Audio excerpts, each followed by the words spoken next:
Baik, di sini saya akan menjelaskan materi Asbabun Nuzul. 1. Pengertian Asbabun Nuzul.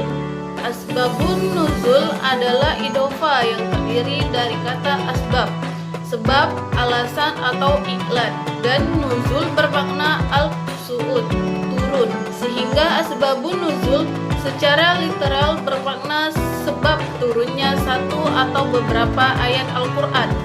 Menurut pendapat para ahli, Asbabun Nuzul yaitu Muhammad Abdul Halim Al-Zarqani. Asbabun Nuzul adalah suatu kejadian yang menyebabkan turunnya satu atau beberapa ayat Al-Quran atau suatu peristiwa yang dapat dijadikan petunjuk hukum berkenaan dengan turunnya suatu ayat.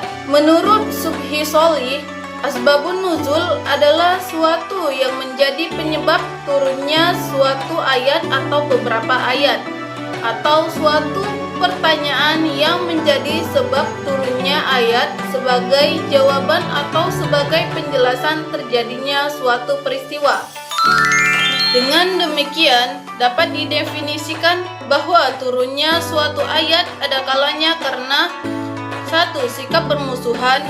2. Terjadi kekeliruan akibat perbuatan suatu dosa. Contoh, Al-Quran Surat An-Nisa ayat 43. 3. Pertanyaan tentang suatu peristiwa yang akan terjadi pada masa lampau, yang sedang terjadi dan yang akan datang. Misalnya Al-Quran Surat Al-Kahfi ayat 83, An-Nazi ayat 42, Al-Isra ayat 42 dan sebagainya. Di samping itu, terdapat juga ayat-ayat yang diturunkan oleh Allah Subhanahu wa taala untuk menjawab pertanyaan yang masih akan diajukan kepada Rasulullah SAW tetapi belum dipertanyakan. Misalnya Quran Surat Taha ayat 105.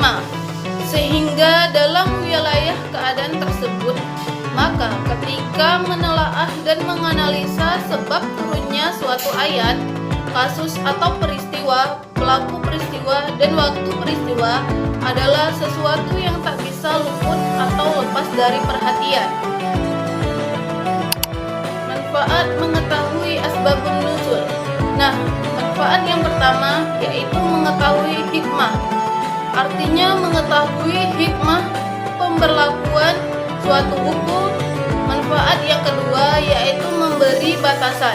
Artinya memberi batasan hukum yang diturunkan dengan sebab yang terjadi bila hukum tersebut dinyatakan dalam bentuk umum. Nah, manfaat yang ketiga yaitu mengetahui sebab turunnya ayat adalah cara terbaik untuk memahami Al-Quran dan menyingkap kesamaran yang tersembunyi di dalam ayat-ayat Al-Quran. Manfaat yang terakhir yaitu sebab turunnya ayat yaitu dapat menerangkan tentang kepada siapa ayat itu diturunkan.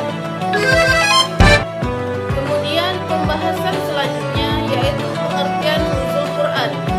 Nuzul Quran terdiri dari kata nuzul dan Al-Quran yang berbentuk idhofah.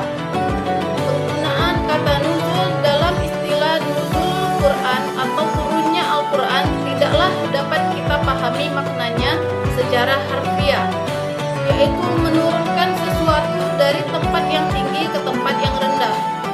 Sebab Al-Quran tidaklah berbentuk fisik atau materi, tapi pengertian nuzulul Quran yang dimaksud adalah pengertian majazi, yaitu penyampaian informasi atau wahyu kepada Nabi Muhammad SAW dari alam gaib ke alam nyata melalui perantara malaikat Jibril alaihi wasallam. Selanjutnya, proses turunnya Al-Quran.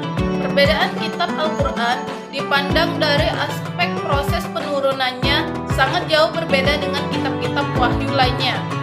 Sehingga karena alasan perbedaan tersebut, sikap meragukan sumber munculnya teks wajar ketika dipertanyakan oleh orang-orang kafir. Dalam Al-Quran, Allah Subhanahu wa taala mengabadikan pertanyaan mereka yang dimana terdapat dalam surah Al-Furqan ayat 32.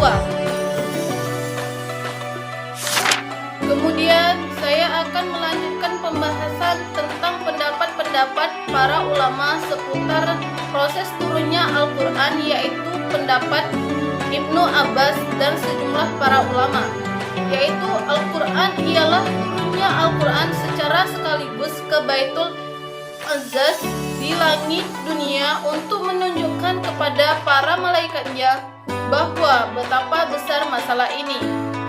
Selanjutnya Al-Quran diturunkan kepada Nabi Muhammad SAW secara bertahap selama 23 tahun sesuai dengan peristiwa-peristiwa yang mengiringinya sejak beliau diutus sampai wafatnya.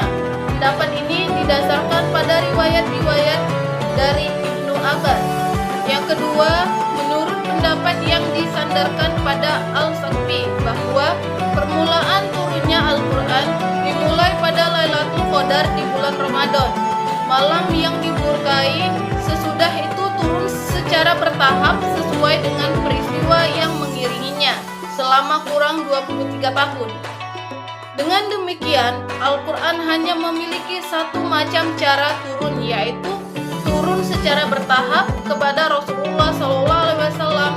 Sebab yang demikian inilah yang dinyatakan oleh Al-Quraish. Hikmah diturunkannya Al-Quran secara berangsur-angsur.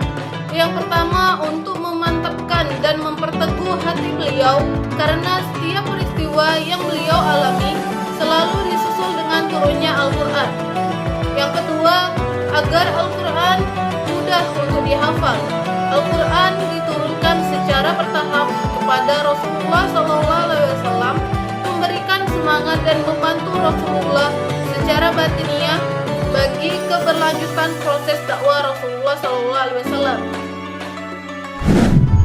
Yang terakhir yaitu kesimpulan yang mempelajari ilmu nuzulul Quran dan ilmu asbabun nuzul tidaklah terbatasi pada pembacaan terhadap sejarah semata, tetapi lebih dari itu, ilmu tersebut mempunyai fungsi dan peranan penting sebagai pisau analisis dalam merespon dan menyikapi persoalan hidup yang terus berjalan dan terus berkembang.